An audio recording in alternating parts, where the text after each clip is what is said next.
ಗೃಹಲಕ್ಷ್ಮಿ ಯೋಜನೆ 8ನೇ ಕಂತಿನ ಹಣ ನಿಮಗೆ ಇನ್ನೂ ಕೂಡ ಬಂದಿಲ್ವಾ? ಸೊ ಹಾಗಾದರೆ ಇಂದು ಬರುತ್ತೆ. ಯಾಕಂದರೆ ಇಂದು 30 ಜಿಲ್ಲೆಗಳಿಗೆ 8ನೇ ಕಂತಿನ ಹಣ ಬಿಡುಗಡೆ ಆಗ್ತಾ ಇದೆ. ಜೊತೆಗೆ 7ನೇ ಕಂತಿನ ಹಣ ನಿಮಗೆ ಬಂದಿಲ್ಲಪ್ಪ ಅಂದರೆ ಸೊ ಈ ಒಂದು ವಿಡಿಯೋದಲ್ಲಿ ಅದಕ್ಕೆ ಉತ್ತರ ಸಿಗುತ್ತೆ. ಅಂದರೆ ಯಾವಾಗ ಬರುತ್ತೆ, ಯಾವಾಗ ಇಲ್ಲ, ಇನ್ನೂ ಎಷ್ಟು ಜನರಿಗೆ ಬರೋದಿದೆ ಅನ್ನೋದನ್ನು ತಿಳಿಸ್ಕೊಡ್ತಾ ಇದ್ದೀನಿ. ಸೊ ಹೀಗಾಗಿ ತುಂಬಾ ಇಂಪಾರ್ಟೆಂಟ್ ಹಾಗೂ ಇಂಟ್ರೆಸ್ಟಿಂಗ್ ಆದಂತಹ ಮಾಹಿತಿ ಇರುತ್ತೆ. ಸೊ ಅದಕ್ಕೆ ಮಧ್ಯೆ ವಿಡಿಯೋನ ಸ್ಕಿಪ್ ಮಾಡಬೇಡಿ. ಹಾಗೆ ಏನು ಯಾರು ಚಾನಲ್ಗೆ ಸಬ್ಸ್ಕ್ರೈಬ್ ಮಾಡಲಿಲ್ಲ, ಬೇಗನೆ ಸಬ್ಸ್ಕ್ರೈಬ್ ಮಾಡ್ಕೊಂಡ್ಬಿಟ್ಟು ವಿಡಿಯೋಕ್ಕೊಂದೇ ಒಂದು ಲೈಕ್ ಕೊಟ್ಬಿಟ್ಟು ವಿಡಿಯೋನ ನೋಡಿ. ಇಲ್ಲಿ ನೋಡಿ ವೀಕ್ಷಕರೇ, ನಾನು ಅದು ಇದು ಅಂತ ಹೇಳಿ ನಿಮ್ಮ ಟೈಮನ್ನು ವೇಸ್ಟ್ ಮಾಡಲ್ಲ, ಡೈರೆಕ್ಟಾಗಿ ಪಾಯಿಂಟ್ಗೆ ಬಂದುಬಿಡ್ತಾನೆ. ಇಲ್ಲಿ 7ನೇ ಕಂತಿನ ಹಣ ಇನ್ನೂ ಬಂದಿಲ್ಲಪ್ಪ ಅಂದರೆ ನಿಮಗೆ ಏನು ಮಾಡಬೇಕಂದ್ರೆ ಸ್ವಲ್ಪ ವೆಯ್ಟ್ ಮಾಡಬೇಕಾಗತ್ತೆ. ಮತ್ತೇನಿಲ್ಲ, ಒಂದು 2-3 ದಿನಗಳ ಕಾಲ ವೆಯ್ಟ್ ಮಾಡಬೇಕು. ಯಾಕಂದರೆ ಈಗಾಗಲೇ ಒಂದು 90% ಅಷ್ಟು ಜನರಿಗೆ ಮುಟ್ಟಿದೆ. ಇನ್ನೇನು 10% ಅಷ್ಟೇ, ಒಂದು ಸ್ವಲ್ಪ ಜನರು ಅಷ್ಟೇ ಬಾಕಿ ಇರೋದು.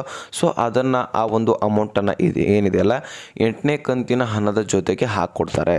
4,000 ಅಮೌಂಟನ್ನು ನಿಮ್ಮ ಖಾತೆಗೆ ಜಮಾ ಮಾಡ್ತಾರೆ ಅಂತ ಮಾಹಿತಿಯನ್ನು ಲಕ್ಷ್ಮಿ ಹೆಬ್ಬಾಳ್ಕರ್ ಅವರು ತಿಳಿಸಿರುವಂಥದ್ದು. ಸೊ 1-2-3 ದಿನಗಳ ಕಾಲ ವೆಯ್ಟ್ ಮಾಡಿ, ಅದರೊಳಗಾಗಿ ನಿಮಗೆ 4,000 ಅಮೌಂಟ್ ಬರುತ್ತೆ. ಯಾಕಂದರೆ 7ನೇ ಕಂತಿನ ಹಣ ಜೊತೆಗೆ 8ನೇ ಕಂತಿನ ಹಣ ಎರಡು ಸೇರಿಸಿದ ಅಮೌಂಟು ಹಾಕ್ತಾರೆ. ಸೊ ಈಗ 8ನೇ ಕಂತಿನ 25 ಜಿಲ್ಲೆಗಳ ಒಂದು 30 ಜಿಲ್ಲೆಗಳನ್ನ ತಿಳ್ಕೊಳ್ಳೋಣ. ಈಗ 7ನೇ ಕಂತಿನ ಹಣದ ಬಗ್ಗೆ ಕ್ಲಾರಿಫಿಕೇಶನ್ ಸಿಕ್ಕಿದೆ ಅಂತ ಅನ್ಕೋತೇನೆ. ಸೊ ಈ ಒಂದು 30 ಜಿಲ್ಲೆಗಳನ್ನು ಒಂದೊಂದಾಗಿ ಹೇಳ್ತಾ ಹೋಗ್ತೇನೆ ನೋಡಿ.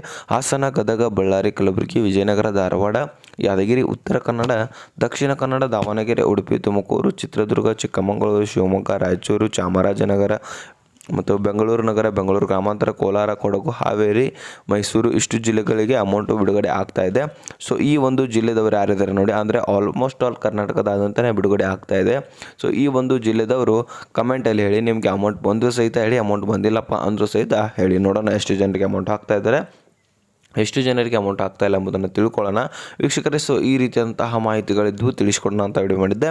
ವಿಡಿಯೋ ಇಂಪಾರ್ಟೆಂಟ್ ಅನಿಸಿದರೆ ಲೈಕ್ ಮಾಡಿ, ನಿಮ್ಮ ಸ್ನೇಹಿತರು ಕೂಡ ಶೇರ್ ಮಾಡಿ, ಹಾಗೆ ಸಬ್ಸ್ಕ್ರೈಬ್ ಮಾಡಿ ಅಂತ ಹೇಳ್ತಾ ಮತ್ತೆ ಮುಂದಿನ ಮಾಹಿತಿ ಅಂತ ಸಿಗೋಣ. ಅಲ್ಲಿ ತನಕ bye bye, take care friends.